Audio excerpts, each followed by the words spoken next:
ইসলাম মানে অন্যরকম হৃদয় কাড়া আলো, ইসলাম মানে চেষ্টা করা হতে আরো ভালো, ইসলাম মানে মায়ে ভরা মধুর কোন ফুল, ইসলাম মানে জানা মাত্র ছেড়ে দেয়া ভুল। চারিদিকে শুনছি শুধু একটাই স্লোগান, ইসলাম ছিল ইসলাম আছে থাকবেই ইসলাম। ইসলাম ইসলাম ইসলাম ইসলাম ইসলাম ইসলাম ইসলাম ইসলাম। আল্লাহ তাআলা বলছেন, নাহনু নাকুসু আলাইকা আহসানাল কসসি বিমা আওহাইনা ইলাইকা হাযাল কুরআন ওয়া ইন কুনতা মিন ক্বাবলিহি লামিনাল গাফিলিন। নবী হে, আমি কোরআন থেকে ওহির মাধ্যমে, ওহি হচ্ছে সিক্রেট মেসেজ, এই সিক্রেট মেসেজের মাধ্যমে আপনাকে সবচাইতে শ্রেষ্ঠতম একটা গল্প শোনাচ্ছি। সূরা ইউসুফ হচ্ছে কোরআনের সবচাইতে শ্রেষ্ঠতম গল্প। এই পৃথিবীতে যত গল্প হতে পারে, আপনারা রবীন্দ্রনাথ পড়েছেন, আপনারা বঙ্কিমচন্দ্র চট্টোপাধ্যায় পড়েছেন, আপনারা কেউ শেক্সপিয়ার পড়েছেন, আপনারা গোটা বিশ্বের বড় বড় সাহিত্যিকদের বই পড়েছেন। যত সাহিত্য হতে পারে, যত স্টোরি হতে পারে, যত গল্প হতে পারে, এমনকি কোরআনের অন্যান্য গল্পগুলোর চেয়েও এটা শ্রেষ্ঠ, অনন্য, অনবদ্য, আনপ্যারালাল।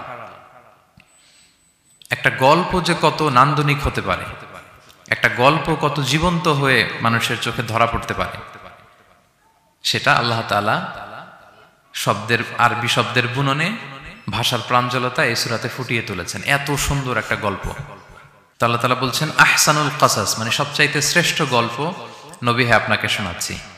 গল্পকে আরবিতে বলে কিসসা। কিসসা বললেই মনে করবেন না যে এটা খারাপ জিনিস। অনেকে বলে, আরে উনি তো কোরআন হাদিস দিয়ে কিছু বলে না, খালি কিচ্ছা বলে। কিসসা কিন্তু কোরআনে এসেছে, অনেক নবীর কসস কোরআনে এসেছে। তো সেটা যদি কোরআন থেকে কিচ্ছা হয় বা ঘটনা হয়, স্টোরি টেলিং হয়, দ্যাটস গুড, অ্যাপ্রিশিয়েটেড, রেকমেন্ডেড। তো আল্লাহ গল্প কেন বললেন কোরআনে, এবং শ্রেষ্ঠ গল্প পরে আল্লাহ তাআলা স্টেটমেন্ট দিলেন আহসানাল কসাস, সবচেয়ে শ্রেষ্ঠ গল্প ইউসুফের গল্প। কারণ কি? কারণ গল্প মানুষকে আকৃষ্ট করে। অনেক সময় দেখা যায় যে আমরা যখন তাত্ত্বিক কথা বলি, মানুষ হাই তোলে, কেউ এদিক সেদিক তাকায়, একটু ঝিমুনি ঝিমুনি ভাব। কিন্তু যখন ঘটনা বলি, একটা গল্প যখন শুরু করি, তখন একেবারে নড়ে চড়ে বসে সবাই, মানে কি হইলো দেখি, শেষ পর্যন্ত কোথায় যে ঠেকে। তো এই জন্য আল্লাহ তাআলা মাঝে মাঝে আমাদেরকে গল্প শুনিয়েছেন। ইহুদিদের কাছ থেকে, মদিনা ইহুদিদের কাছ থেকে একটা প্রশ্ন শিখে আসছিল কুরাইশরা। ওই প্রশ্নটা রাসূল সাল্লাল্লাহু আলাইহি ওয়াসাল্লাম করেছিল যে, বনি ইসরাইলের, হে মুহাম্মদ, বনি ইসরাইলের লোকেরা তো থাকতো কানাআনে, মানে প্যালেস্টাইনে, তো বনি ইসরাইল মিশরে আসলো কিভাবে? তুমি যদি সত্য নবী হও বলো। আবার কেউ কেউ বলেছিল যে ইউসুফ আলাইহিস সালাম, ইয়াকুব আলাইহিস সালাম, ওনারা থাকতো প্যালেস্টাইনে, ওনারা মিশরে আসলো কি করে বলো। আবার সাহাবারা মাঝে মাঝে মক্কায় বলতেন, ইয়া রাসূলুল্লাহ, শুধু জান্নাত জাহান্নামের আয়াত, আখিরাতের আয়াত, তাওহীদ শিরকের আয়াত, এগুলো আমাদেরকে বলা হয়, কোনো ঘটনা কোরআনে বলা হয় না কেন? আমাদেরকে যদি একটা ঘটনা শোনাতেন, আমরা ইন্সপায়ার্ড হতাম। এই চাহিদা, এই প্রশ্নগুলোর আলোকে আল্লাহ তাআলা অ্যানসার হিসেবে সূরা ইউসুফকে নাজিল করেছেন। তাহলে শোনো, আহসানুল কসাস, একটা গল্প কত মাধুর্যময় হতে পারে শোনো। এবং এর মধ্য দিয়ে আল্লাহ তাআলা বলেছেন বনি ইসরাইল কিভাবে প্যালেস্টাইন থেকে ইজিপ্টে মাইগ্রেট করলেন। এভাবে অনেক নবীদের ঘটনা আল্লাহ তাআলা কোরআনে আমাদেরকে শুনিয়েছেন। আল্লাহ তাআলা বলছেন, রুসুলান কদ কসাসনাহুম আলাইকা মিন ক্বাবলু ওয়া রুসুলাল লাম নাকসুসহুম আলাইক। অনেক নবীর ঘটনা হে নবী আপনাকে আমি শুনিয়েছি, আবার অনেক নবীর ঘটনা আমি শোনাইনি। তো যেগুলো আমি শুনিয়েছি, এগুলো আবার আপনি আপনার উম্মতদেরকে শোনান। ফাকসুসিল কসাসা লাআল্লাহুম ইয়াতাফাক্কারুন। আপনি এই কিচ্ছাগুলো, ঘটনাগুলো আপনার উম্মতকে শোনান, যাতে করে তারা চিন্তাশীল হতে পারে। তাহলে এটা হচ্ছে ইন্ট্রোডাক্টরি ডিসকাশন, প্রাথমিক কথা, যে গল্প মানুষকে আকৃষ্ট করতে পারে, এজন্য গল্প মানুষের মনে দাগ কাটে, এবং একটা গল্প কত পাওয়ারফুল হতে পারে, নান্দনিক হতে পারে, এটা এই সূরার মধ্য দিয়ে আল্লাহ তাআলা আমাদেরকে বুঝিয়েছেন। আমরা কিন্তু প্রায় মহামানবদের গল্প শোনাই, সফল মানুষদের গল্প শোনাই। মিডিয়াতে মাঝে মাঝে দেখবেন যে কিছু প্রোগ্রাম করে যে সফল মানুষদের গল্প। তো গল্পগুলো কেন বলে? তাদের সফলতার গল্প শুনলে নিজেরও সফল হতে মনে চায়, মানুষ মোটিভেটেড হয় সফল মানুষের স্টোরি শুনলে। এখানে আপনারা অনেক ব্যবসায়ী আছেন, জীবনের শুরুটা ছিল অনেক কষ্টের, তাই না? একটা সময় পাড়ি দিয়ে এখন very big business magnate in Kuala Lumpur, মাশাআল্লাহ, অনেক বড় ব্যবসায়ী। তা আপনার হিস্ট্রিটা যদি আমাদের সাথে শেয়ার করেন, গল্পটা যদি বলেন, তখন আমরা অনুপ্রাণিত হব। এজন্য আল্লাহ তাআলা কোরআনে আমাদেরকে গল্প শোনান। তো এই সূরা থেকে আমরা কি কি শিখি? প্রথম যে লেসনটা আমরা শিখি সেটা হচ্ছে, যেহেতু আমি একেবারে ক্রিম লেসনগুলো আপনাদের সামনে আনবো, পুরো সূরাটা কভার করা তো সম্ভব হবে না, প্রথম লেসন হচ্ছে সূরাত ইউসুফ থেকে যে স্বপ্ন কারোর সাথে শেয়ার করতে নেই। স্বপ্ন যেটা মানুষ ঘুমিয়ে ঘুমিয়ে দেখে এটাও স্বপ্ন, আবার আরেকটা আছে যেটা মানুষকে ঘুমাতে দেয় না, ওইটাও স্বপ্ন। স্বপ্ন যেটা মানুষ ঘুমায় দেখে এটাও স্বপ্ন, আবার যেটা পাবার আকাঙ্ক্ষা মানুষকে ঘুমাতে দেয় না ওইটাও কি স্বপ্ন, ওটার ভিশন বলে। এই দুইটার একটাও কারোর সাথে শেয়ার করতে নেই। ঘুমের স্বপ্নও শেয়ার করবেন না, আর আপনার যে লং ভিশন ওইটাও শেয়ার করবেন না কারোর সাথে। এটা হচ্ছে প্রথম লেসন, স্বপ্ন শেয়ার করতে নেই। ছোট্ট ইউসুফ আলাইহিস সালাম স্বপ্ন দেখলেন 11টা তারা, চাঁদ, সূর্য ওনাকে সেজদা করতেছে। এই স্বপ্ন দেখেই তার বাবার সাথে শেয়ার করলেন, ইয়াকুব আলাইহিস সালামের সাথে। ইয়াকুব আলাইহিস সালাম বললেন, লা তাকুসুস রুইয়াকা আলা ইখওয়াতিকা ফায়াকিদু লাকা কাইদা। ইউসুফ, তুমি আমাকে বলেছো ভালো, কিন্তু তোমার ভাইদের বলতে যেও না আবার, তাহলে তারা তোমার প্রতি কি করবে? জেলাসি করবে, ষড়যন্ত্র করবে। আর নি'মাতু মাহসুদা, এটা পৃথিবীর চিরাচরিত নিয়ম। আপনি যদি কোনো ব্লেসিংস পান আল্লাহর পক্ষ থেকে, অন্যদের চেয়ে আপনি একটু ডিফারেন্ট হন, আপনার অনেক কিছু থাকে, এটা সবার ভালো লাগবে না। আপনার ভালো জিনিস সবার ভালো লাগবে না। আপনার এই ভালো জিনিসের কারণে অনেকে আপনাকে ঘৃণা করবে। সো স্পেশালি যদি কোনো ভালো স্বপ্ন দেখেন, এট দ্য সেম টাইম খারাপ স্বপ্ন যদি দেখেন, এটা আপনি শেয়ার করবেন না কারোর সাথে। কারণ স্বপ্ন এটা কেবলমাত্র মন মস্তিষ্ক প্রসূত কোনো বিষয় না। মুমিন জীবনে এটা অনেক অর্থবহ। মাঝে মাঝে স্বপ্নের মাধ্যমে আল্লাহ মানুষকে বার্তা দেয়, ইলহাম পাঠায় স্বপ্নের মধ্য দিয়ে। এজন্য বিজ্ঞ, প্রাজ্ঞ, শুভাকাঙ্ক্ষী কাউকে শেয়ার করা যায়।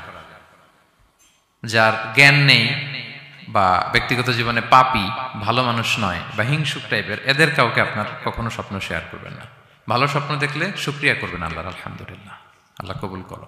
খারাপ স্বপ্ন দেখলে পানাহা চাবেন আল্লাহর কাছে। সুনানে তিরমিজিতে একটা বাব আছে, একটা চ্যাপ্টার, বাব লা তাকুসুর রুইয়া ইল্লা আলা আলিম আও নাসিহ। ভালো আলেম অথবা শুভাকাঙ্ক্ষী ছাড়া স্বপ্ন কাউকে বলতে যেও না, এই অনুচ্ছেদের নাম। এরপর এর কারণটা কি? কারণটা হচ্ছে ফাইন্না রুইয়া তাকাউ আলা মা তুআব্বার। স্বপ্নের ব্যাখ্যা যেমনটা করা হয় তেমনটাই হয়। আপনি একটা স্বপ্ন দেখলেন, একজনকে একটা বললেন, সে হুট করে একটা ব্যাখ্যা দিয়ে দিল, ওইটাই হয়ে যাবে। এটা আপনার জন্য ভয়ঙ্কর হয়ে যেতে পারে। লা ইউহাদ্দিসু বিহা ইল্লা লাবিবান আও হাবিবা। আপনার শুভাকাঙ্ক্ষী, আপনার বন্ধু, আপনার ভালো চায়, এদেরকে বলতে পারেন।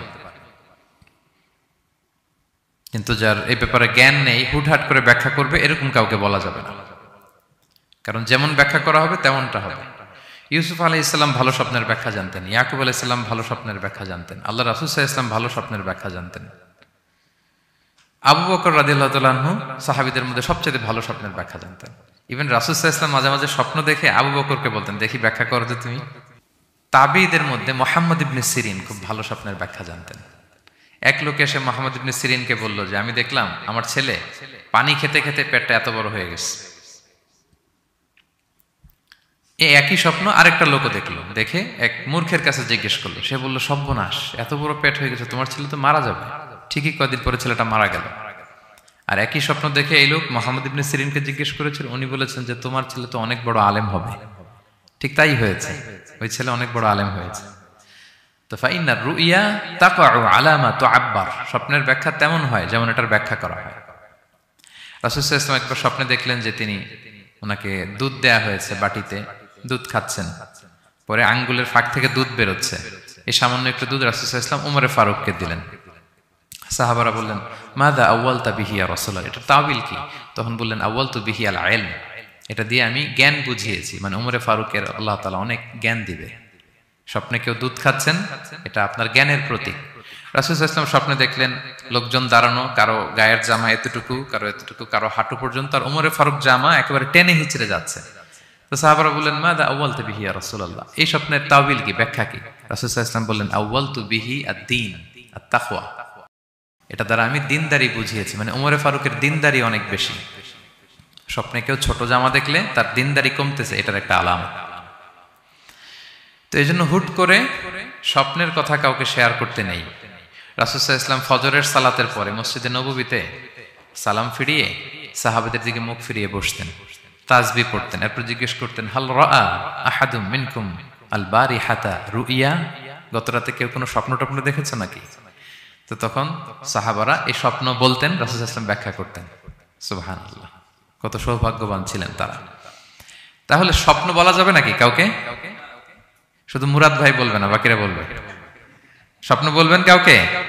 না। খুবই শুভাকাঙ্ক্ষী, আপনার একেবারে ক্লোজ ফ্রেন্ড, তাকে বলতে পারেন। আর অনেক বড় আলেম যিনি ভালো ব্যাখ্যা করতে পারবেন, আপনাকে গাইড করতে পারবেন, তাকে বলবেন। এছাড়া বলা যাবে না। আর খারাপ স্বপ্ন তো বলাই যাবে, আল্লাহ তাআলার কাছে পানা চাইতে হবে। তাহলে ঘুমিয়ে ঘুমিয়ে যেটা দেখি এটা কারোর কাছে বলা যাবে না। আর যেটা পাওয়ার আকাঙ্ক্ষা মানুষকে ঘুমাতে দেয় না, ওইটাও একটা স্বপ্ন। বলে না যে আমার জীবনের স্বপ্ন আমি এটা করব, এটাও স্বপ্ন। এই ভিশনও শেয়ার করা যাবে না কারোর সাথে। আপনারা তো ব্যবসায়ী মানুষ, টিপস শিখাই দেয় কিছু। বিশাল বড় একটা কিছু প্রজেক্ট নিছেন, শুরু করার আগে আপনি বলে ফেলছেন, শেষ, আর এটা হবে না। দেখবেন যে এখান থেকে কনস্পিরেসি, ওইখান থেকে শত্রুতা, ওইদিকে এটা করছে ওইটা করছে, আপনি আর আগাতেই পারবেন না। দুঃখজনক হলেও সত্য, আমরা বাংলাদেশিরা তো এগুলোতে অভ্যস্ত। সবার মধ্যে কম বেশি জেলাসি কাজ করে ন্যাচারালি, আমাদের বাংলাদেশিদের এটা আরো বেশি। আমি আমার প্রায় আলোচনাতে বলি যে আমাদের জাতীয় খেলা হাডুডু হওয়ার কারণ হচ্ছে এই খেলার ধরনটাই এমন, একজন সামনে যেতে চায়, 10 জন পা ধরে পিছনে টানতে চায়। তো একটা গল্প শুনেছিলাম এরকম, যে এক লোক জাহান্নাম ভিজিট করতে গেছে। এক এক দেশের লোকদের জন্য এক এক জাহান্নাম, প্রত্যেক জাহান্নামের উপর একজন রক্ষী ফেরেশতা। তো দেখতেছে যে একটা জাহান্নামের আশেপাশে কোনো রক্ষী ফেরেশতা নেই। তো বললো যে সব জাহান্নামের উপরে রক্ষী ফেরেশতা যাতে বেরোতে না পারে কেউ, এই জাহান্নামের কোনো রক্ষী ফেরেশতা নাই কেন? এটা কোন দেশের? বলতেছে এটা বাংলাদেশের জাহান্নাম। কেউ যদি কোন রকম বের হইতে চায়, বাকিরা টেনে আবার ঢুকায় ফেলবে, বেরোয়া যাবে না এখান থেকে। তো এটা নাকি বাংলাদেশের জাহান্নাম। এটা জাস্ট একটা মজার ছলে গল্প করলাম আর কি। তা আপনি আপনার ভিশন শেয়ার করলে বিপদে পড়ে যাবেন।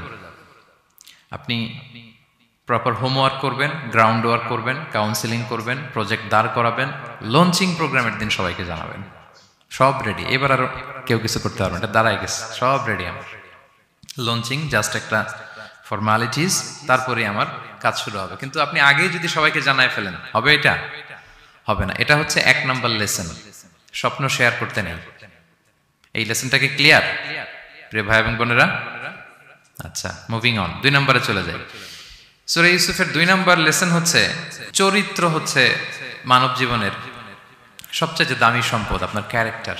আমরা ছোটবেলায় পড়েছি না যে when money is lost, nothing is lost, health is lost, something is lost, character is lost, সব শেষ। এটা অনেক দামি সম্পদ। সো এই মোরাল স্ট্যান্ডার্ড বা আপনার এথিক্স, এটাতে কোনো কম্প্রোমাইজ করা যাবে না। চরিত্র শেষ তো সব শেষ। বিশেষ করে যুবক ভাইয়েরা, আপনারা অনেক যুবক আছেন এখানে দেখতে পাচ্ছি। এই চারিত্রিক উন্নত চরিত্র, এটা আল্লাহ তাআলার কাছে অত্যন্ত প্রিয়। এবং যারা চরিত্র হেফাজত করতে চায়, যে যুবক, আল্লাহ তাআলা তাদেরকে সাহায্য করা নিজের জন্য অবধারিত করেছেন, তাকে হেল্প করা, যে নিজের চরিত্র বাঁচাতে চায়। রাসূল সাল্লাল্লাহু আলাইহি ওয়াসাল্লাম বলেছেন, সালাসাতুন হাক্কুন আলাল্লাহি আউনুহুম, 3 শ্রেণীর ব্যক্তিকে সাহায্য করা আল্লাহ নিজের উপর আবশ্যক করেছেন। এর মধ্যে এক শ্রেণী হচ্ছে ওয়ান্নাকিহ আল্লাযী ইউরিদুল আফাফ, এমন যুবক যে বিয়ে করে নিজের চরিত্র হেফাজত করতে চায়। সেম গোস টু ফিমেল, নারীদের ক্ষেত্রেও একই কথা। প্রত্যেকের ক্ষেত্রে, যুবক যুবতী প্রত্যেকের জন্যই তার চরিত্রটা তার জীবনের সবচাইতে দামি সম্পদ। এবং এটা হেফাজতের একমাত্র মাধ্যম হচ্ছে বিয়ে। বিয়ে হচ্ছে আমাদের চরিত্র হেফাজতের রক্ষা কবচ। এবং রাসূল সাল্লাল্লাহু আলাইহি ওয়াসাল্লাম যুবক যুবতীদেরকে উদ্দেশ্য করে বলেছেন যে ইয়া মা'আশারা শাবাব, হে যুবক যুবতীরা, মান ইসতাতা'a মিনকুমুল বাআতা ফালিয়াতাযাওয়াজ, তোমাদের যাদের সক্ষমতা আছে তোমরা বিয়ে করে ফেলো। টাইমলি ম্যারেজ আমরা সব সময় বলি, সময় মতো করতে হবে। ফাইন্নাহু আগাদ্দু লিল বাসার, বিয়ে করলে দৃষ্টি সংযত হয়। ওয়া আহসানু লিল ফারাজ, প্রাইভেটস এটা হেফাজতে থাকে, লজ্জাস্থান।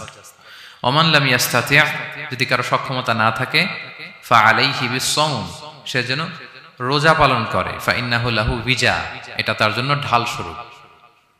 তাহলে অন টাইমে ম্যারেজের কথা রাসূল সাল্লাল্লাহু আলাইহি ওয়াসাল্লাম আমাদেরকে বলেছেন। এবং এই যৌবন এটা কিন্তু একটা হিউজ এনার্জি। ইয়স, আপনাদের নামও তো দিয়েছেন কি Bangladeshi young business community Malaysia presents. তো আপনারা হচ্ছেন সবাই এখানে যুবক, তাগড়া যুবক। এই যৌবন 5টা প্রশ্নের উত্তর না দিয়ে কিয়ামতের ময়দানে মানুষ পা নাড়াতে পারবে না। এর মধ্যে একটা প্রশ্ন হচ্ছে তোমার জীবনের যে মাহেন্দ্রক্ষণ যৌবন, এটা তুমি কিভাবে কাজে লাগিয়েছো। তোমার ইয়ুথ, এটার ব্যাপারে আপনি জিজ্ঞাসিত হবেন। সো এই যৌবনটা এটা আমাদের কাছে আমানত। এজন্য রাসূল সাল্লাল্লাহু আলাইহি ওয়াসাল্লাম অসংলগ্ন দৃষ্টিপাত করতে আমাদেরকে নিষেধ করেছেন, দৃষ্টি যাতে আমরা হেফাজত করি। এবং তিনি বলেছেন, দুইটা অঙ্গের গ্যারান্টি যদি আমাকে কেউ দেয় যে এই দুই অঙ্গের পাপ কেউ করবে না, আমি নবী তাকে জান্নাতের গ্যারান্টি দেই। মাইয়াদমান লি মা বাইনা লিহিয়াইহি ওয়া মা বাইনা রিজলাইহি আদমান লাহুল জান্নাহ। দুই অঙ্গ কোনটা? দুই চোয়ালের মাঝখানে যেটা থাকে মানে জিহ্বা, আর হচ্ছে দুই পায়ের মাঝখানে যেটা থাকে মানুষের প্রাইভেট। এই দুই অর্গান, দুই অঙ্গের পাপ যদি কেউ করবে না বলে আমি নবীকে গ্যারান্টি দেয়, আমি নবী তাকে জান্নাতের গ্যারান্টি দেই। এই দুই অঙ্গ দিয়ে বেশি পাপ হয় মানুষের, খেয়াল করে দেখবেন, বেশি পাপ হয়। তো এই জন্য ইসলাম বিবাহ বহির্ভূত সকল সম্পর্ককে হারাম করেছে, বিয়েকে হালাল করেছে। বিয়ের মধ্যে প্রশান্তি আছে, প্রাপ্তি আছে, দায়িত্বশীলতা আছে। অনেকে বলে যে আমি লিভ টুগেদার করবো, এখানে ইসলামের এত সমস্যা কেন? আমি আমার সূরা নূরের একটা লাইভ সিরিজ করতেছি, ওখানে বিস্তারিত বলেছি যে এখানে অনেক সমস্যা আছে। আপনি এই বাংলাদেশের পার্সপেক্টিভে যদি বলি, ঢাকা মেডিকেলের ডাস্টবিনে প্রায় নবজাতক বাচ্চা পাওয়া যায়, পত্রিকায় আসে, হয় জীবিত নয় মৃত। তো ওই যে বাচ্চাটা যে আপনি প্রাণ নষ্ট করলেন, এই অধিকার কি আমার আছে? নাই। কারো প্রাণ হরণের অধিকার তো আমার নেই। আরে বাচ্চাটা যদি জীবিত থাকে, এবার তার লাইফটা দেখেন কিরকম, কত হ্যাসেল। তার কোনো হিস্ট্রি নাই, তার হিস্ট্রি ইজ মিসিং। তার বাবা নাই, তার মা নাই। আমাদের প্রত্যেকের বাবা মা আছে, আমাদের একটা জেনেটিক্যাল ইনহেরিটেন্স আছে। আমার 14 পুরুষের জেনেটিক্যাল অ্যাট্রিবিউটস নিয়ে আমি বড় হয়েছি, আমার হিস্ট্রি আছে, তার হিস্ট্রি মিসিং। আর ইসলাম লিনিয়েজ মানে বংশকে প্রিজার্ভ করাকে খুব গুরুত্ব দেয়, এটা জরুরি। আমি একটা মেয়েকে বিয়ে করবো, ওর বাবাকে দাদাকে না জানলে আমি কিভাবে বুঝবো যে তার হিস্ট্রি কি? একটা ছেলেকে কেউ বিয়ে করবে, তার বাপ দাদা 14 পুরুষ হিস্ট্রি না জানলে তার গ্রাম নাই, তার নাম নাই, তার পরিচয় নাই। তো এই জন্য ব্যাপারটা যত সহজে আমরা বলি যে লিভ টুগেদার করলে অন্যের সমস্যা কি? মিউচুয়াল কনসেন্ট তো আছে, পারস্পরিক সম্মতির ভিত্তিতে রিলেশন হলে সমস্যা কোথায়? এইখানে সমস্যা।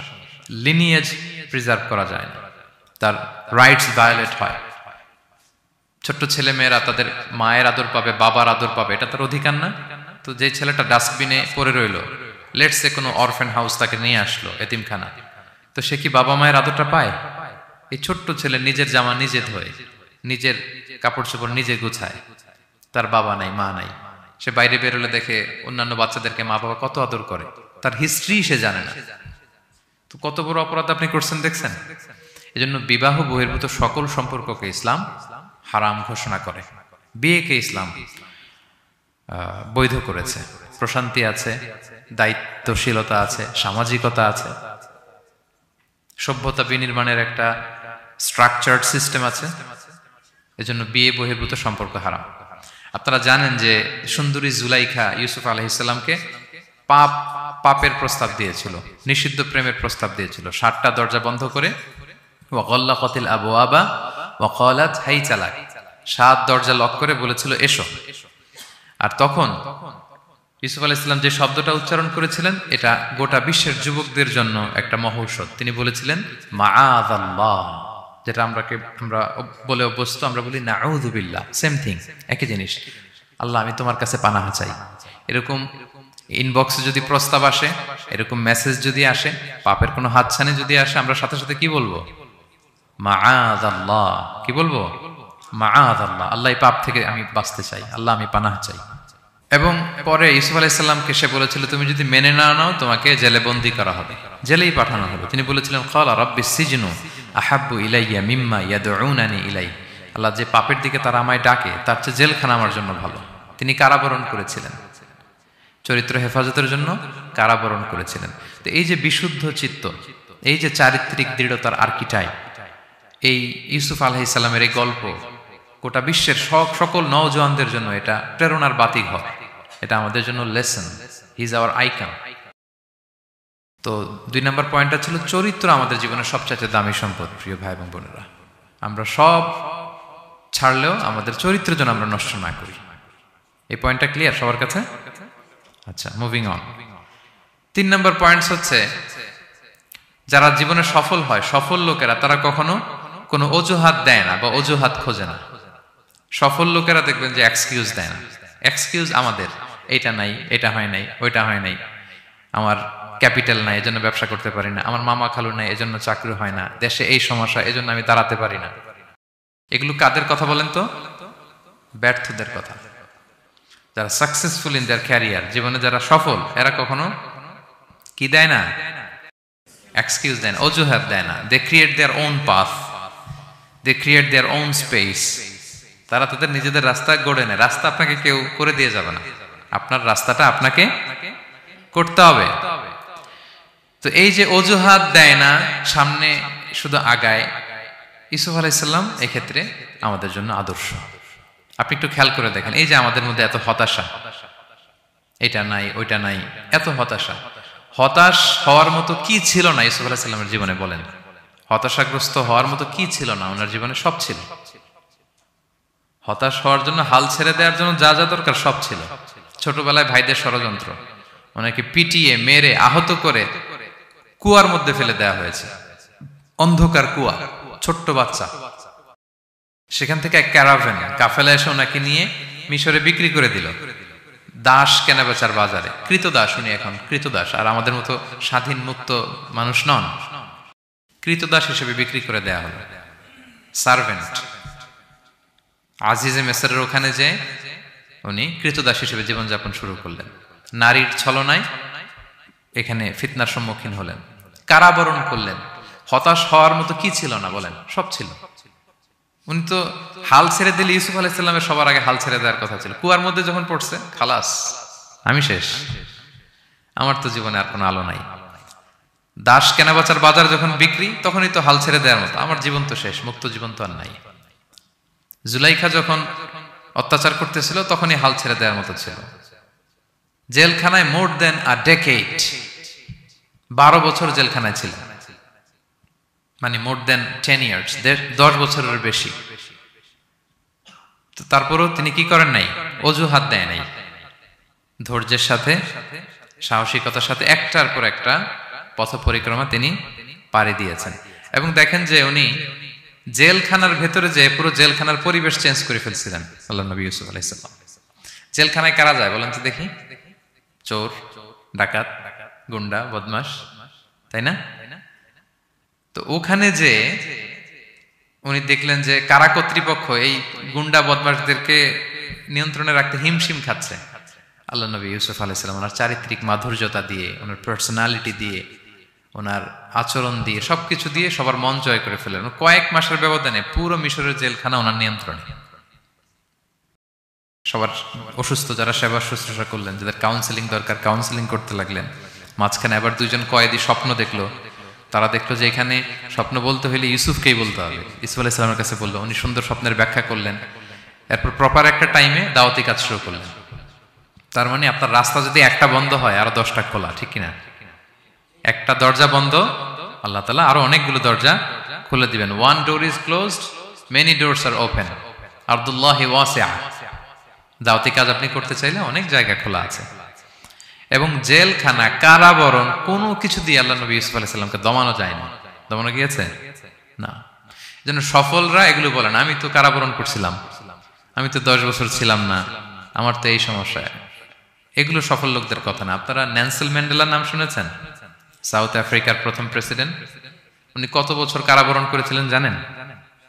27 বছর। 27 বছর উনি জেলখানায় ছিলেন। মিশরে যখন আমরা ছিলাম, আমরা দেখেছি যে অনেক ইসলামিক মুভমেন্টের বড় বড় নেতৃবৃন্দ, কেউ 15 বছর, কেউ 20 বছর জেলখানায়, দমাতে পারেনি তাদেরকে। সো সফলদেরকে দমানো যায় না। এবং তারা এক্সকিউজ দেয় না, অজুহাত দেয় না, এটার কারণে পারি না, ওইটার কারণে পারি নাই। তারা নিজের রাস্তা নিজে তৈরি করে। এই লেসনটা আমরা পেলাম। 4 নাম্বার হচ্ছে, বিলিভার্স আর অলওয়েজ অপটিমিস্টিক। বিশ্বাসীরা সবসময় আশাবাদী হয়, অলওয়েজ অপটিমিস্টিক, হাল ছেড়ে দেয় না। মুমিন কখনো হতাশ হয় না, মুমিন কখনো হাল ছেড়ে দেয় না। মুমিন ভরসা রাখে একজনের উপর, তিনি কে? আল্লাহ তাআলার উপর। সবসময় বিশ্বাসীরা তারা ভরসা রাখে। এবং সূরা ইউসুফে এটা শিক্ষা আমরা পাই। ইয়াকুব আলাইহিস সালাম ওনার ছেলেদেরকে বলেছিলেন যে লা তাইয়াসু মির রাহিল্লাহ ইন্নাহু লা ইয়াইয়াসু মির রাহিল্লাহি ইল্লাল কওমুল কাফিরুন। তোমরা আল্লাহর রহম থেকে নিরাশ হয়েও না। আল্লাহর রহম থেকে নিরাশ হবে না। আল্লাহর রহম থেকে তারাই নিরাশ হয় যারা অবিশ্বাসী, যারা কাফির। হাল ছেড়ে দেওয়া যাবে না প্রিয় ভাইরা। এবং উনি প্রথমে ওনার ছেলে ইউসুফকে হারালেন, তারপরে বানিয়ামিনকে হারালেন, এরপর অন্যান্য ছেলেরা মিশরে চলে গেল শস্য আনার জন্য। তারপরে উনি আশা ছাড়েননি, উনি বলেছেন ফাসাবরুন জামিল, যে কোনো পরিস্থিতিতে আমি ধৈর্য ধারণ করছি। আসাল্লাহু আইয়া আতিয়ানি বিহিম জামিআ, এবং আমি আশাবাদী যে আল্লাহ সবাইকে আমার কাছে ফিরিয়ে দিবেন একদিন। সবাই ওনারা পাগল বলতো, যে কি বলেন আপনি, বয়সের ভারে নুজ্জ হয়ে আপনি পাগলের মতো বলতেছেন ইউসুফ ইউসুফ ইউসুফ। কোথায় সেই ইউসুফ? ওকে তো নেকড়ে খেয়ে ফেলেছে। কারণ ইউসুফের ভাইয়ের একটা গল্প সাজিয়েছিল, সন্ধ্যাবেলা এসে বলেছিল, বাবা আমরা তো খুব যত্নবান ছিলাম, কিন্তু নেকড়ে বাঘ তো খেয়ে ফেলেছে ইউসুফকে। তো উনি ইউসুফ আলাইহিস সালামের জামাটা হাতে নিলেন, হাতে নিয়ে দেখে ওরা আবার একটা বকরি জবাই করে এটা রক্ত মাখায় নিয়ে আসছিল জামাতে। তো উনি বললেন যে ইউসুফকে কোন নেকড়ে খেলো যে ইউসুফকে খেয়ে ছিন্ন বিচ্ছিন্ন করে ফেললো, আমার ইউসুফের জামার মধ্যে তো কোনো আঁচল লাগলো না, জামার তো ডানে বায়ে কোথাও ছিঁড়া দেখতে পাচ্ছি না, শুধু রক্ত। এ কেমন নেকড়ে বাঘ, ইউসুফকে খেয়ে ফেললো কিন্তু ইউসুফের জামা ছিঁড়ল না। আপনারা জানেন যে জুলাইখা যখন ইউসুফ আলাইহিস সালামকে জোর করে পেতে যাচ্ছিল, আল্লাহ নবী ইউসুফ আলাইহিস সালাম চরিত্র বাঁচানোর জন্য দৌড় দিলেন ইলা নাহিয়াতিল বাব, দরজার দিকে, আর আল্লাহ তাআলা দরজা খুলে দিতে লাগলেন। সপ্তম দরজার সামনে এসে জুলাইখা ইউসুফ আলাইহিস সালামকে পেছন থেকে ধরে ফেললেন, ধরে যখন টান দিলেন পিছনে জামা ছিঁড়ে গেল। তো সামান্যই জোরাজোরিতে জামা ছিঁড়ে যায়, আর একটা নেকড়ে একটা মানুষকে চিড়ে কুটে খাবে, তার জামা ছিঁড়বে না? ছিঁড়বে। ওই জামা দেখেই উনি আন্দাজ করে ফেলছেন যে এটা মিথ্যা কথা, আমার ইউসুফকে নেকড়ে বাঘ খায়নি। এই যে অপরাধীরা যখন অপরাধ করে তারা সব আলামত মুছতে পারলো, একটা আলামত বাকি থেকে যায়, কোনো না কোনো আলামত থাকবে যেটা রেশ ধরে সিআইডিরা, ক্রিমিনাল ইনভেস্টিগেশন ডিপার্টমেন্টের লোকেরা তারা অপরাধীকে শনাক্ত করে ফেলে। তো ছোটবেলায় ইউসুফ আলাইহিস সালামকে হারালেন, এরপরে বানিয়ামিনকে হারালেন, এরপরে ছেলেরা গেল শস্য আনতে, কেউ নাই ওনার পাশে। কিন্তু উনি বললেন যে আমি বিশ্বাস করি, আমি আশাবাদী। উনি বলেছিলেন আমি আশাবাদী যে আল্লাহ তাআলা সবাইকে একদিন আমার কাছে ফিরিয়ে দেবেন, এবং তাই হয়েছে। সবাইকে আল্লাহ তাআলা ওনার কাছে এনে দিয়েছিলেন, এবং ওনারা সবাই মিশরে চলে গিয়েছিলেন। এক মহা পুনর্মিলন হয়েছিল পিতা পুত্রের সেদিন, দীর্ঘ প্রায় 30-40 বছর পর। তো এই জন্য আমরা সবসময় আশাবাদী থাকবো, optimistic, never be pessimistic, try to B optimistic always. সবসময় আপনি আশাবাদী হবেন। রাসূল সাল্লাল্লাহু আলাইহি ওয়াসাল্লাম সবসময় আশাবাদী থাকতেন। যে কোনো একটা দিকে নেগেটিভিটি থাকবে, পজিটিভিটি থাকবে, আপনি কোনটা নেবেন? পজিটিভটা আপনি নেবেন। একটা উদাহরণ আছে না, যে এরকম একটা গ্লাসের অর্ধেক যদি পানি থাকে, কেউ দেখে অর্ধেক খালি, কেউ দেখে অর্ধেক পানি ভর্তি, তো আপনি অর্ধেক যে পানি ভর্তি ওইটা খেয়াল করবেন, আশাবাদী হবেন। আশাবাদী লোকদেরকে আল্লাহ তাআলা পছন্দ করে। নিরাশ হয় যারা কাফির, অবিশ্বাসী তারা। আর শয়তানের সবচেয়ে বড় মিশন হচ্ছে আমাদেরকে হতাশ বানানো। আমাদেরকে কি বানানো? সে আমাদেরকে হতাশ বানাইতে পারলে সে সাকসেসফুল। সে আমাদেরকে বোঝাতে থাকে, এত পাপ করেছিস, আল্লাহকে তোরে মাফ করবে? মনে হয় করবে না। এত পাপ হয়ে গেছে, এত অন্যায় হয়ে গেছে, মনে হয় আল্লাহর পাপ করবে, মাফ করবে না। যা হয়েছে হয়েছে, আরেকটু কর, আরেকটু এনজয় করতে থাক, আরেকটু গা ভাসায় দে পাপের সাগরে। এরকম আপনারে প্রভোক করতে থাকে সে। আপনাকে আশাবাদী হতে দেয় না যে না, আমি পাপ যতই করি, আমার পাপ যত বড় হোক, আল্লাহর রহমতের দরিয়া তার চাইতেও বড়। এটা ভাবতে দেয় না শয়তান। আমাদের বারবার বারবার নিরাশ করতে থাকে। নিরাশ যদি আমাদেরকে করতে পারে, শয়তান সফল। শয়তান সবসময় আমাদেরকে নিরাশ করতে চায়, ভয় দেখায়, তুমি যে এই পাপ করেছো আল্লাহ তো মাফ করবে না, এত বড় পাপ তো আল্লাহর কাছে ক্ষমা হবে না। সো আমরা যেন আশাবাদী হই, আমরা যেন হতাশার সাগরে ডুবে না যাই, অপটিমিস্টিক যেন হই সম্মানিত ভাইরা। এবং ইউসুফ আলাইহিস সালাম কিন্তু এক্ষেত্রে আমাদের জন্য আদর্শ। তিনি আশাবাদী ছিলেন এবং শেষ পর্যন্ত লড়াই করে গিয়েছেন। নিরাশ হওয়া যাবে না। এই পয়েন্টটা ক্লিয়ার সবার কাছে? 5 নাম্বার লেসন হচ্ছে, আপনি যদি বড় কোনো কাজ করতে চান, আপনার বড় প্ল্যান লাগবে, যেটাকে আমরা মাস্টার প্ল্যান বলি। বড় কিছু করতে হলে মাস্টার প্ল্যান লাগে, এবং আপনার প্রপার ম্যানেজমেন্ট লাগবে। প্ল্যানিং ছাড়া পৃথিবীতে কিছু হয় না। প্ল্যানিং যে কোনো কাজে, যে কোনো ক্যারিয়ারে, যে কোনো প্রফেশনে প্ল্যানিং ছাড়া বড় কোনো কিছু হয় না। আপনি প্ল্যানিং করেন, হার্ড ওয়ার্কিং করেন, সফলতা আপনাতেই এসে ধরা দেবে। এটা পৃথিবীর সুন্নাত। আপনি কাজ করবেন না, প্রচেষ্টা করবেন না, আল্লাহর উপর ভরসা করে রাখবেন, আল্লাহ আপনার বাঁচাবে? বলেন, চেষ্টা করতে হবে। তাওয়াক্কুলের মেকানিজমটা এরকম, আপনি আপনার সর্বোচ্চটুকুন চেষ্টা করবেন, সর্বোচ্চ চেষ্টা করে এরপরে কার উপর ভরসা করবেন? আল্লাহ তাআলার উপর। আপনারা কি জানেন বিষ্ণু ইসলাম যেদিন হিজরত করেছিলেন ওই দিন বিশ্বনবী মানে কত ভাবে নিজেকে আড়াল রাখার চেষ্টা করেছিলেন। বিষ্ণু ইসলাম মাস্ক পরতেন না কখনো, মুখ খোলা থাকতো। ওই দিন মাস্ক করেছিলেন, মানে কাপড় দিয়ে মুখটা ঢেকে। আল্লাহ যখন বললেন আজ রাতে হিজরত হবে, রাসূল সাল্লাল্লাহু আলাইহি ওয়াসাল্লাম দুপুরবেলা বেরোলেন আবু বকরকে জানানোর জন্য। তিনি দুপুরবেলাও কখনো বেরোতেন না। ওয়াক্তাল কাইলুলা, এটা রাসূল সাল্লাল্লাহু আলাইহি ওয়াসাল্লামের বিশ্রামের সময় ছিল। বা'দা যাহিরা, যোহরের পরে বিশ্রাম নিতেন। প্রচন্ড গরম, আরব দেশের লোকেরা বেরোতো না তখন, রাসূল সাল্লাল্লাহু আলাইহি ওয়াসাল্লাম বেরোতেন না। ওই দিন তিনি ওই টাইমে বেরোলেন যাতে কেউ না দেখে, নাম্বার 1। নাম্বার 2, উনি সবসময় খোলা মুখে বেরোন, ওই দিন তিনি মুখ ঢেকে বেরোলেন যাতে দূর থেকে কেউ দেখলেও একটা গ্ল্যান্সে টের না পায় এটা মুহাম্মদ। আচ্ছা, নাম্বার 3, আবু বকর রাদিয়াল্লাহু তাআলার কাছে যেয়ে বলেন, আবু বকর যারা ঘরে আছে একটু বের করো, খুব কনফিডেন্সিয়াল একটা কথা। আবু বকর বললেন, ইয়া রাসূলুল্লাহ, এটা তো আপনার পরিবার, মানে বিয়ে হয়ে গেছে অলরেডি আয়েশা রাদিয়াল্লাহু তাআলার সাথে, এখনো সংসার হয়নি, তো আপনার পরিবার, তারপর আসমা, এরা বলছে আচ্ছা তাহলে ঠিক আছে। আবু বকর বললেন, ইয়া রাসূলুল্লাহ বলেন। আল্লাহ রাসূল বললেন, আল্লাইলা, সংক্ষেপে, মেসেজ কিন্তু সংক্ষেপে দিতে হয়। বললেন আল্লাইলা, আজ রাতে। তখন বললেন যে রাসূল আমি কি সাথে থাকবো? হ্যাঁ সাথে থাকবে তুমি। তো আগে ইঙ্গিত পেয়ে অনেক আগেই একটা উটকে আবু বকর রাদিয়াল্লাহু তাআলা আনহু ঘাস খাওয়াচ্ছিলেন, পানি খাওয়াচ্ছিলেন, নাদুস নুদুস করছিলেন। তো ওই রাতেই বের হয়ে গেলেন। এবার আবু বকর রাদিয়াল্লাহু তাআলা আনহু কতটুকু প্ল্যান করলেন দেখেন। উনি ওনার ছেলে আব্দুল্লাহকে বললেন, তুমি মক্কার বাজারে আমরা যে মিসিং, আমরা যে নাই, আজকে রাতে তো আমাদেরকে হত্যা করতে আসবে, কে কি বলতেছে এসে গারে সাউরে তুমি এসে বলে যাবা। এটা হচ্ছে আবু বকর রাদিয়াল্লাহু আনহুর প্ল্যানিং।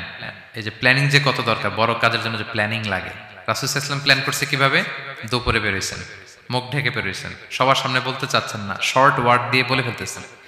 আবু বকর রাদিয়াল্লাহু তাআলা আনহুর প্ল্যানিং হচ্ছে 2 মাস ঘাস খাওয়ালেন উটকে, ওট প্রস্তুত, অর্থ প্রস্তুত, এবং মদিনা, মক্কা থেকে মদিনায় সাওয়াহিলি রোড দিয়ে, অর্থাৎ সাগরের পাশ ঘেঁষে ক্যারাভেন যে রাস্তা ছিল ওই রাস্তায় না, লোকচক্ষুর অন্তরালে আরেক রাস্তায় আমাদেরকে পৌঁছায় দিতে পারবে এরকম একজন গাইড তিনি ভাড়া করে রাখলেন। ছোট্ট ছেলে আব্দুল্লাহকে বলেন, আব্দুল্লাহ আমরা যখন গারে সাউরে 3 দিন থাকবো, তুমি সকালবেলা মদিনার মক্কার বাজারে ঘুরবা, কে কি বলে আমাদের ব্যাপারে, আবু বকর মুহাম্মদ নিয়ে কে কি বলে এসে আমাদেরকে শোনাবা। তো ছোট্ট ছেলে আব্দুল্লাহ যখন এই তথ্য দিয়ে যাবে, আব্দুল্লাহর ফুটপ্রিন্ট থাকবে না, বের হয়ে মরুভূমি দিয়ে হেঁটে গারে সাউর, আবার হেঁটে, তো ফুটপ্রিন্ট কেউ ফলো করলে তো সোজা আল্লাহ রাসূল এবং আবু বকরের কাছে পৌঁছে যাবে। উনি প্ল্যান বিও করে রাখলেন যে আব্দুল্লাহ যখন আমাদেরকে ইনফরমেশন পৌঁছে চলে আসবে, তিনি আরেকজনকে ঠিক করে রাখলেন যে তুমি আমার ছাগলগুলো ওই রাস্তায় একটু চড়াবা, তখন ছাগলের ফুটপ্রিন্ট থাকবে, ছোট্ট আব্দুল্লাহর পায়ের যে ছাপ ফুটপ্রিন্ট ওইটা আর থাকবে না। সুবহানাল্লাহ বিহামদি, কি প্ল্যান! ঠিকই আব্দুল্লাহ যেত, ফুটপ্রিন্ট পড়তো, এরপর তার রাখাল এসে ছাগল চড়াতো ওখানে, ফলে এখন শুধু ছাগল হাঁটার দাগ, ছোট্ট বাচ্চার আর দাগ নেই। এভাবে ওনারা হিজরত করেছেন, এরপরে তাওয়াক্কুল করেছেন আল্লাহর উপর। আর আমরা বলি যা করে আল্লাহ, আল্লাহর উপর তাওয়াক্কুল করলাম, এরকম বলি না? যা হবে হবে, এটা তাওয়াক্কুল হয়েছে? আমরা টিপিক্যাল বাঙালি মুসলমানরা কি বলতাম?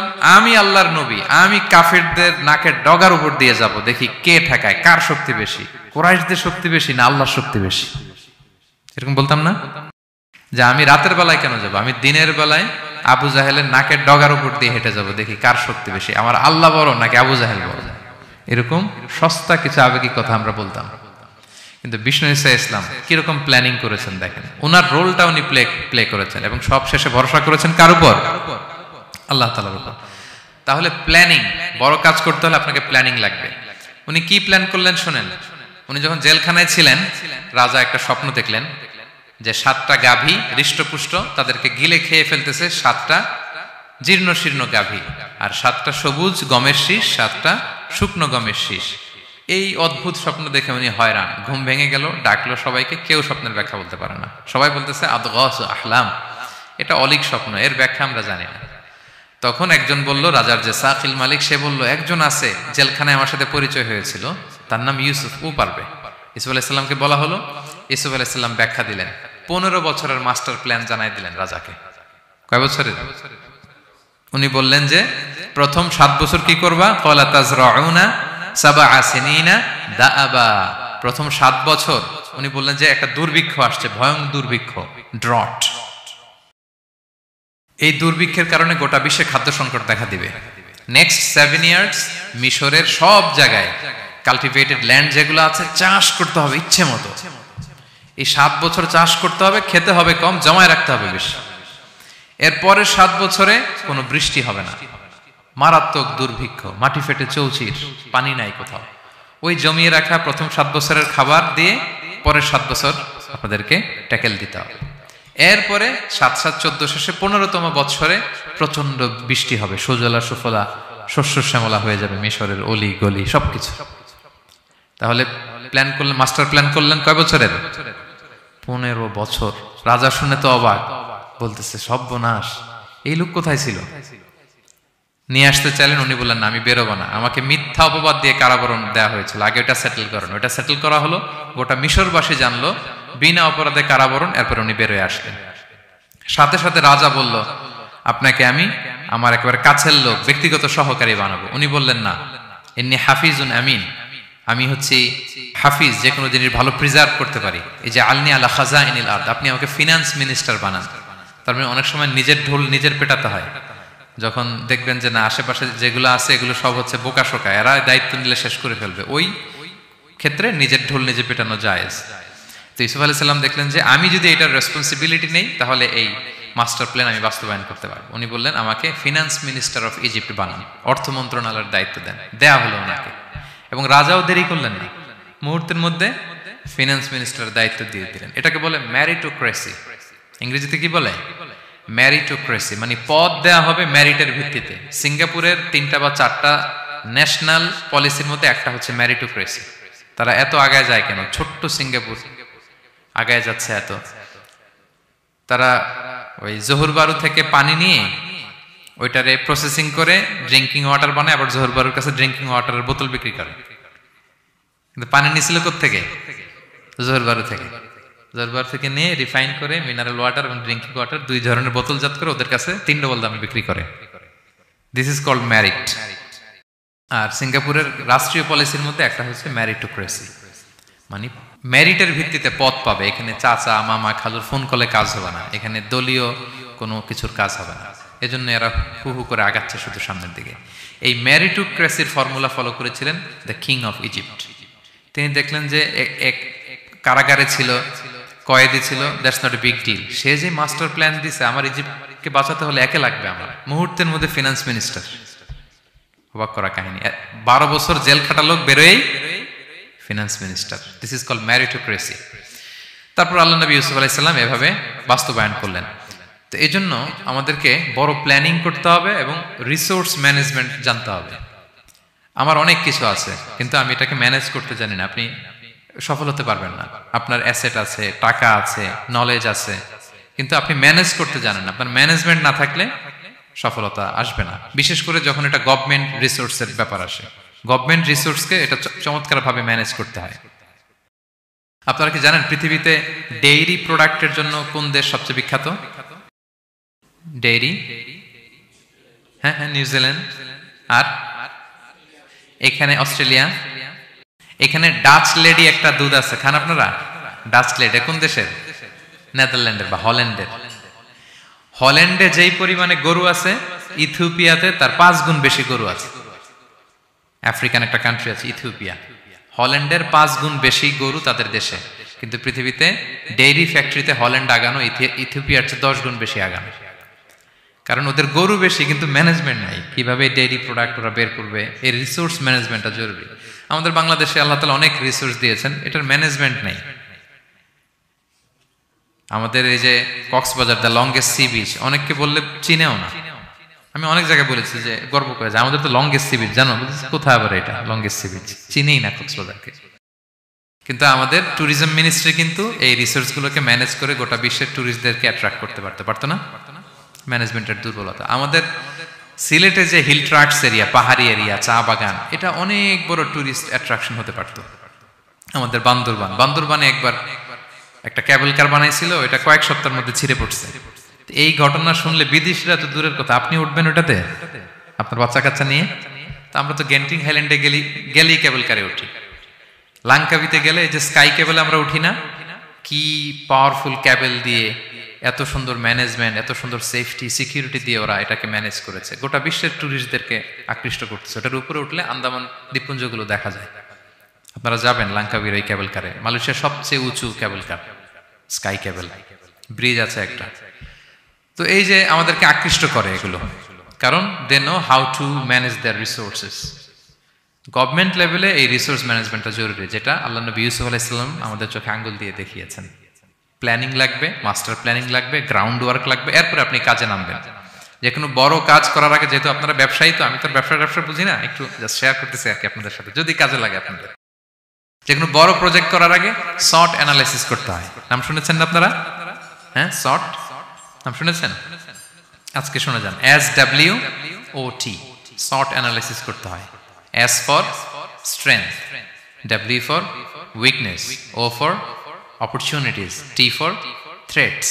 আপনি একটা বড় কাজ করার আগে শর্ট অ্যানালাইসিস করতে হয় যে আমার এই কাজের স্ট্রেংথ কতটুকু আছে, আমার উইকনেস কি কি আছে, কি কি সমস্যা হতে পারে, এরপর অপরচুনিটিস কি কি থাকতে পারে, তারপর এই কাজ আমি দাঁড় করালে, প্রজেক্ট দাঁড় করলে কি কি থ্রেট আমাকে এখানে বাধাগ্রস্ত করতে পারে। এই গ্রাউন্ড ওয়ার্ক করার পরে এরপর আপনি বড় মাস্টার প্ল্যান নিয়ে আপনার প্রজেক্ট শুরু করবেন।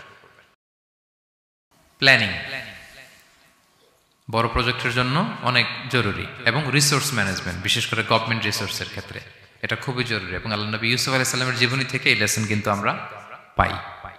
এই পয়েন্টটা কি ক্লিয়ার সবার কাছে? 5 নাম্বার পয়েন্ট একটু কঠিন হয়ে গেল নাকি? ক্লিয়ার? 6 নাম্বার পয়েন্ট হচ্ছে এ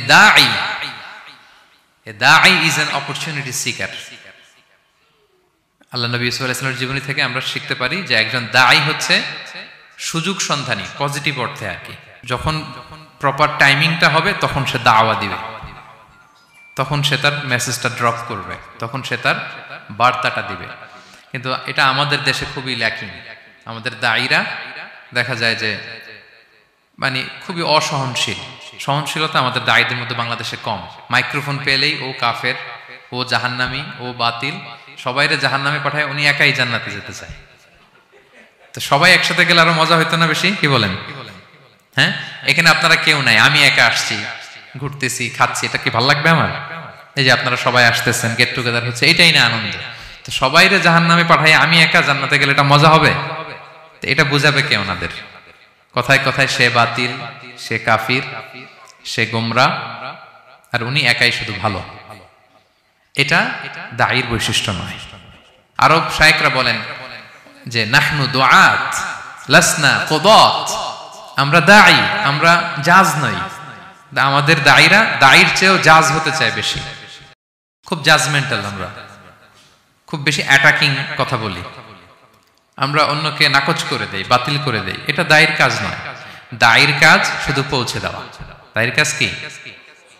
ওমা আলাইনা ইল্লাল বালাগ, ওমা আলার রাসূলি ইল্লাল বালাগুল মুবিন, লাস্তা আলাইহিম বিমুসাইতির। নবী আপনাকে দারোগা বানিয়ে পাঠায়নি, আপনি পিছনে পিছনে ঘুরবেন। ফালা আল্লাকা বাখিউন আলা নাফসিকা আলা আথারিহিম ইল্লাম ইউমিনু বিহাদাল হাদিসে আসাফা। মানে নবী আপনি তো পাগল হয়ে যাবেন ওদের পিছনে ঘুরতে ঘুরতে, ওরা ঈমান আনে না কেন, ওরা জান্নাতি হবে না কেন, এত পেরেশান তো হওয়ার দরকার নাই। আপনার কাজ শুধু পৌঁছে দেওয়া। হেদায়েত দেয়া না দেয়ার মালিক কে? আল্লাহ। ইন্নাকা লা তাহদি মান আহবাবতা ওয়ালাকিন্নাল্লাহা ইয়াহদি মান ইয়াশা। নবী আপনি যাকে চান হেদায়েত দিতে পারবেন না। আপন চাচা আবু তালেব এত ভালোবাসতো রাসূল সাল্লাল্লাহু আলাইহি ওয়াসাল্লামকে, ফিনান্সিয়াল সাপোর্ট, পলিটিক্যাল সাপোর্ট সব দিয়েছেন। রাসূল ভালোবাসতেন ওনাকে। মৃত্যু সজ্জায় শুয়ে আছে, চাচা একবার বলেন আশহাদু আল্লা ইলাহা ইল্লাল্লাহ ওয়া আশহাদু আন্না মুহাম্মাদুর রাসূলুল্লাহ, আমি বাকিটা আল্লাহর সাথে বুঝবো। উনি সবশেষে বললেন আলা মিল্লাতি আব্দুল মুত্তালিব, আমি আব্দুল মুত্তালিবের শিরকি বিশ্বাসের উপরে শেষ নিঃশ্বাস ত্যাগ করলাম। তো রাসূল সাল্লাল্লাহু আলাইহি ওয়াসাল্লাম চাইলেও দিতে পারে না। তা আপনি দাঈ, আপনি এরকম জাজমেন্টাল কেন হবেন? আপনি এরকম অন্যকে নাকচ কেন করবেন? আপনার কাজ তো শুধু পৌঁছে দেওয়া। আমাদের কাজ কি? একজন দাঈ মোটেও জাজমেন্টাল হবে না, তিনি শুধু পৌঁছে দিবেন এবং প্রপার টাইমিং এর অপেক্ষায় থাকবেন। ইউসুফ আলাইহিস সালাম জেলখানায় ঢুকেই লা ইলাহার দাওয়াত দেননি, আগে সবার মাঝে নিজের একটা শক্ত অবস্থান নিশ্চিত করেছেন। যখন দেখলেন যে না, কেউ বিপদে পড়লে ওনার কাছে আসে, পরামর্শ চাইলে ওনার কাছে আসে, উনি ভাবলেন এই তো আমার টাইম। এরপর উনি শুরু করলেন মানে তাওহীদের কথাকে, শিরককে উচ্ছেদ করে তাওহীদ প্রতিষ্ঠার কথা এত সুন্দর আপনি সূরা ইউসুফের মধ্যে যেভাবে পাবেন অন্য কোথাও এরকম পাবেন না। অনেক সুন্দর করে এখানে তিনি দাওয়াত দিয়েছেন। তো দায়ীর কাজ হচ্ছে প্রপার টাইমিংটা করা। একজন দায়ী সবার সাথে মিশবে, দল মত নির্বিশেষে। গোটা বিশ্ব তার দাওয়াতি প্ল্যাটফর্ম। সে অনলাইনে, সে অফলাইনে, সে ক্যামেরার সামনে, সে কিবোর্ডে, সে মুসলিমের কাছে, অমুসলিমের কাছে, সবার কাছে আপনি মিশবেন। অনেক অমুসলিমরা আমাদের কথা শুনে, অনেক হিন্দু ভাইরা কথা শুনে, অনেক বৌদ্ধরা কথা শুনে, অনেক নাস্তিকরা কথা শুনে। হিজ মাই অডিয়েন্স। অনেক গুন্ডা মাস্তান আমাদের কথা শুনে। আপনি ওদের সাথে বসবেন, হাফ প্যান্ট পরে বসছে, গলায় স্বর্ণের চেইন, মদের গ্লাস নিয়ে বসছে, বসেন আপনি। দেখেন না এবিটলিও কি সুন্দর করে চলে যায়, সুন্দর করে। যে উনি আমাকে বলতেছে যে শায়েখ, আমি যে অনেক মেয়েদের সাথে বসি টসি, আমি কিন্তু মনে মনে শুধু আস্তাগফিরুল্লাহ পড়ি। আমাকে বলতেছে শায়েখে যে আপনি দেখছেন ইন্দোনেশিয়াতে এখানে সেখানে আমি চলে যাই বিভিন্ন মদের বারে, এখানে সেখানে, আমি কিন্তু মনে মনে আস্তাগফিরুল্লাহ পড়ি। তার মানে তার চিন্তা চেতনা কত সুন্দর দেখেন, যে ওখানে তো যাইতে হবে আমাদের। পাপের জায়গায় আড্ডাখানায় না গেলে আপনি দাওয়াতটা দিবেন কোথায়? সো প্রপার একজন দায়ী, he is an opportunity seeker. Say proper timing বুঝে দাওয়াতটা দিবে। এবং একজন দায়ী দল মত নির্বিশেষে সবার কাছে কোরআনের কথা পৌঁছাবেন। যেই দায়ী ভেদাভেদ করেন অডিয়েন্সের মধ্যে, তিনি এই দাওয়াতি কাজের উপযুক্ত নন এবং দাওয়াতের এই মহান মর্যাদাকে তিনি হানি করছেন। একজন পটেনশিয়াল দায়ীর এরিয়া গোটা বিশ্ব। 7 নাম্বার সর্বশেষ লেসন হচ্ছে success isn't a destination, success is a journey. আমরা সফলতাকে অনেক একটা ডেস্টিনেশন মনে করি। ওই যে আমার সফলতা, আমি ওখানে পৌঁছলেই সফল, বাস খালাস, কেদা আর কিছু লাগবে না, এই তো হয়ে গেছে, আমি সফল। না, সাকসেস ইজন্ট আ ডেস্টিনেশন। সফলতা এটা কোনো গন্তব্যের নাম নয়, এটা একটা journey, journey to journey, journey to journey, চলমান প্রক্রিয়া। সফলতার কোনো শর্টকাট হয় না, হয় অনেক কাঠখোল পুড়িয়ে জীবন যুদ্ধের প্রতিটি অধ্যায়ে নিজেকে প্রমাণ করে করে একটু একটু করে আপনি সফল হবেন, একটু একটু করে আগাবেন। ইটস এ জার্নি, এটা কোনো ডেস্টিনেশন নয়। এবং সফল হওয়ার পথ পরিক্রমায় কোনো লিফট নেই, সিঁড়ি বেয়ে উপরে উঠতে হয়। কি বেয়ে? কিন্তু আমরা সফল হতে চাই কিভাবে? ডাইরেক্ট 100 তলা, এই তো আমি সফল, উপরে, সবার উপরে আমি, এইভাবে চাই সফলতাটা। সবার উপরে উঠে যাব, গোল্ড মেডেল গলায় পরাই দিবে, আমরা সাকসেসফুল। না, সফলতার রাস্তায় কোনো লিফট থাকে না। কি দিয়ে উঠতে হয়?